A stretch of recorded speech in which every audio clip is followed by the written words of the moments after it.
ये क्या, जेठानी जी ने सिर्फ अपने लिए चाय बनाई है? मेरे लिए ना सही, बाबूजी के लिए तो बना देती। माँ जी थी तब बात और थी, लेकिन अब माँ जी नहीं है तो क्या बाबूजी के लिए इतना भी नहीं कर सकती? बुदबुदाते हुए मैं अपने लिए और बाबूजी के लिए बिना चीनी की चाय बनाने लगी।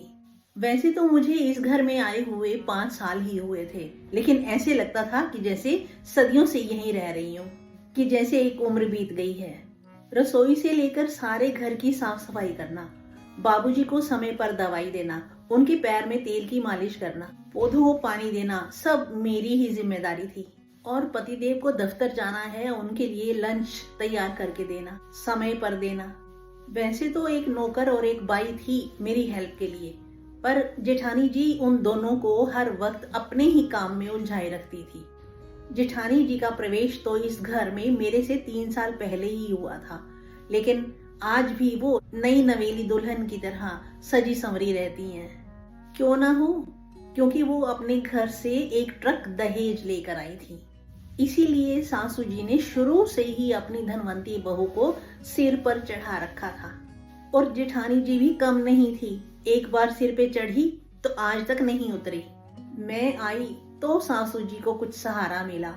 2 साल पहले ही बाबूजी सीढ़ियों से गिर गए थे। 2 महीने तक उनका प्लास्टर चढ़ा रहा था। उसके बाद से ही उनका चलना फिरना बहुत ही कम हो गया था। उस वक्त तो माँ जी ही उनकी देखभाल करती थी, लेकिन पिछले ही साल माँ जी इस दुनिया से विदा हो गई, हमसे विदा हो गई। उसके बाद बाबूजी को मुझे ही संभालना पड़ता है। मैं जानती थी कि जेठानी जी को तो कुछ भी कहना बेकार है, इसीलिए माँ जी के देहांत के बाद मैंने ससुर जी के हाथों ये कहलवा दिया था उनसे कि सुबह का चाय और नाश्ता वो देख लिया करें, उसके बाद पूरा घर मैं संभाल लूंगी। उस वक्त तो बाबूजी की नजरों में अच्छा बनने के लिए उन्होंने तपाक से हाँ कह दिया, लेकिन 1 हफ्ते के बाद भी वो अपना रंग दिखाने लगी। सुबह अपनी चाय बनाकर चल देती और नाश्ते के नाम पर कभी टोस्ट कभी दलिया बनाकर ही खाना पूर्ति कर देती थी। और बाबूजी को ये खाना भाता ही नहीं था, इसीलिए बाबूजी के लिए नाश्ता भी मैं ही बना दिया करती थी। लेकिन आज फिर उनका वही रवैया देखकर मैंने भी ठान लिया था कि अब मैं भी स्वार्थी ही बन जाऊंगी। आखिर ये जिम्मेदारियां उनकी भी तो थी। बाबूजी की जायदाद में जब बंटवारा होगा तो सबसे पहले वो आकर खड़ी हो जाएंगी। तो वही सीधी सी बात है, सेवा करो तभी मेवा मिलेगा। और फिर मैं भी बन गई स्वार्थी।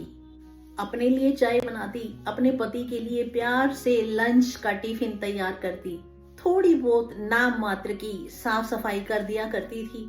और मैं भी आराम से सोफे पर पसर कर एकता कपूर के सास बहू के टीवी सीरियल्स देखा करती। मैं ये देखती रहती कि बाबूजी को समय पर चाय दवा पानी नहीं दिया जा रहा और पेड़ पौधे बिना पानी के प्यासे थे, सूख रहे थे। लेकिन मुझे क्या, मैं तो अब अपना हाथ नहीं हिलाने वाली। एक दिन दोपहर को मैं लेटी तो मेरी आंख लगी। सपने में बाबूजी ने कहा, बेटा चाय। और मूली गाजर और गुलाब का पौधा मुझे बुलाने लगे, थोड़ा सा पानी दे दो, प्यास लगी है, हम सूखे मर रहे हैं। भाभी देखो तो सही कितनी धूप है। गली में गौ माता रोटी के लिए रंभाने लगी तो मेरी नींद खुली। देखा तो बाबूजी बड़ी आस से मेरी तरफ देख रहे थे और बाहर बगीचे में सब पौधों को उदास देखकर मेरी आंखें भी नम हो आई। बस फिर क्या था, फटाफट से अपनी साड़ी का पल्लू कमर में कसा और बाबूजी के लिए चाय चढ़ा दी और पाइप लगाकर थोड़ा सा नल भी खोल दिया। और अब मैंने निश्चय कर लिया था कि मुझे नहीं बनना कोई स्वार्थी वार्थी। जेठानी जी को जो करना है करे, मुझे तो बस अपना कर्तव्य निभाना है, अपनी ड्यूटी निभानी है, वो भी निस्वार्थ होकर। नमस्ते, सत श्री अकाल, मैं उषा तनेजा आपका वेलकम करती हूँ।